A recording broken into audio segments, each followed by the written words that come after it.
بہن ہے سعدیہ، اس کی شادی کراچی میں ہوئی تھی۔ میں 9 کلاس میں پڑھتی تھی، پر میرا فگر اور قد کسی 15 سال کی لڑکی جتنا تھا۔ قدرت نے حسن اور دل کھول کر دیا تھا۔ مجھے ابو جتنی کے نام سے پکارنے تھے۔ میرے ہمسائے میں ابو کے دوست ریاض رہتے تھے، جن کے پاس میں ٹیوشن پڑھتی تھی۔ وہ اکیلے رہتے تھے، ان کی بیوی فوت ہو چکی تھی۔ وہ ایک ٹیچر تھے۔ وہ 1 جون کی سخت دوپہر تھی۔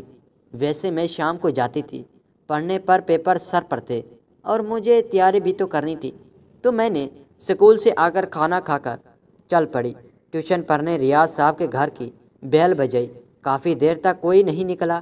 میں واپس جانے کے لیے مڑ ہی رہی تھی تو دروازہ کھلنے کی آواز آئی۔ سر ریاض نے دروازہ کھولا۔ سر کی آنکھیں سرخ ہو رہی تھی۔ سر نے کپڑے بھی سونے والے پہنے ہوئے تھے۔ انہوں نے بنیان اور دھوتی پہنی ہوئی تھی۔ مجھے شرمندگی ہوئی۔ میں نے سر کو نیند سے اٹھا دیا۔ میں نے کہا، سر آپ آرام کریں، میں شام کو آ جاؤں گی۔ سر نے کہا، نہیں کوئی بات نہیں، اندر آ جاؤ۔ میں اندر آ گئی۔ سر منہ دھونے واش روم میں چلے گئے۔ میں اندر آ کر بیٹھ گئی اور کتابیں کھول لیں۔ تھوڑی دیر بعد سر بھی آ کر بیٹھ گئے۔ سر کی عمر تقریباً 50 سال کی لگ بھگ تھی۔ سر کا رنگ کالا تھا اور سر کا عرب ایسا تھا، محلے کے چھوٹے بڑے سب سر سے ڈرتے تھے۔ سر جب ڈانٹتے تھے میں خود بھی ڈر جاتی تھی، حالانکہ آج تک سر نے مارا بھی نہیں تھا۔ میں نے سر اٹھا کر دیکھا تو سر اونگ رہے تھے۔ میں نے دل میں سوچا، سر میری وجہ سے ڈسٹرب ہو رہے ہیں۔ میری اتنی ہمت نہیں ہو رہی تھی کہ سر کو جگا سکوں۔ میں پھر سے کتابوں میں مگن ہو رہی گی۔ ایک سوال سمجھ نہیں آ رہا تھا۔ میں نے سوچا سر سے پوچھ ہی لیتی ہوں۔ میں نے کتاب سے سر اٹھایا۔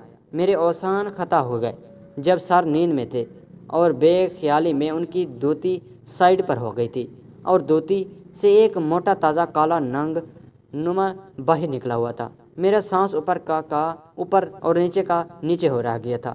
میں نے جلدی سے نظریں دوبارہ کتاب پر جما لیں۔ میں نے زندگی بھر ایسے کبھی نہیں سوچا تھا۔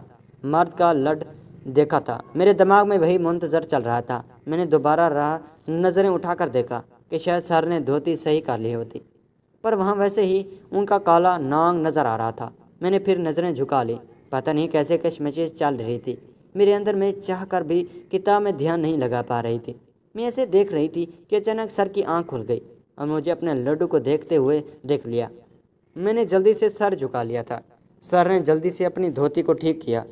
مارے شرمندگی کے میرا دل چاہ رہا تھا کہ میں زمین پھٹ جائے اور میں اندر ہی اس کے سما جاؤں۔ سر پتہ نہیں کیا سوچ رہے تھے ہوں گے میرے بارے میں، کیا میں کیسی لڑکی ہوں۔ سر اب مجھے غور سے دیکھ رہے تھے۔